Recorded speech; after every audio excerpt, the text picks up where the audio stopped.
দুনিয়াতে রব্বুল আলামিন মানুষকে সৃষ্টি করেছেন হাইওয়ানের নাতেক হিসাবে। দুনিয়ায় সবগুলাই প্রাণী, এর মধ্যে একমাত্র প্রাণী হাইওয়ানের নাতেক, যে কথা বলতে পারে। আল্লাহ রব্বুল আলামিন কথা বলার যোগ্যতা দিয়ে তাকে এক্সেপশনাল করেছেন।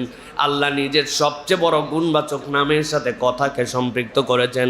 আর রহমানু আল্লামাল কুরআন খলাকাল ইনসানা আল্লামাহুল বায়ান। এই মানুষকে আল্লাহ এক্সেপশনাল করলেন, বায়ান দিলেন, কথা বলার যোগ্যতা আল্লাহ রাব্বুল আলামিন দিলেন। কিন্তু আল্লাহ রাব্বুল আলামিন বলছেন ওই মানুষের ব্যাপারে আমি নবী আপনার মাধ্যম দিয়ে জানাই দিলাম, মা ইয়ালফিজু মিন কওলিন, দুনিয়ায় কোনো মানুষ কোনো কথা বলতে পারে না। আশ্চর্য কথা, মা ইয়ালফিজু মিন কওলিন, আল্লাহ রাব্বুল আলামিন নিজেই বললেন, মানুষকে জবান দিলেন। কিন্তু রাব্বুল আলামিন আবার বলছেন মা ইয়ালফিজু মিন কওলিন, ওই বান্দা একটা শব্দ পর্যন্ত উচ্চারণ করতে পারে না।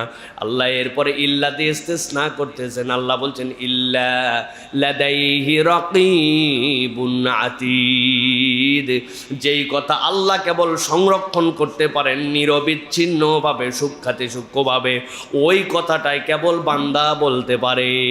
এর দ্বারা আল্লাহ বুঝাতে চান, তুমি প্রকাশ্যে বলো, গোপনে বলো, একসাথে বলো, হাজার জনের সামনে বলো, ঘরে বলো, বাহিরে বলো, তুমি যা বলো সবগুলি কথা আল্লাহর সংরক্ষণাগারে সংরক্ষিত আছে।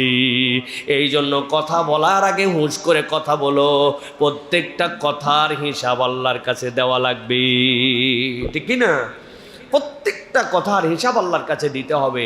এই জন্য আল্লাহ বলছেন, মুখ যেরকম রমাদানে সামলালে, ক্ষুধার কষ্টে কথা বলতে ভালো লাগে না, তারপরে আল্লাহর ভয়ও কিছু আছে, রোজাও থাকলাম আবার মিথ্যা কেমনে বলি, এগুলো নানান কিছু চিন্তা ভাবনা করে টোরে অন্তত পক্ষে কিছুটা হলেও সম্বরণ করেছে।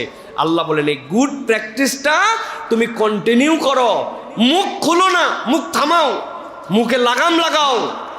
এই মুখ দেখবেন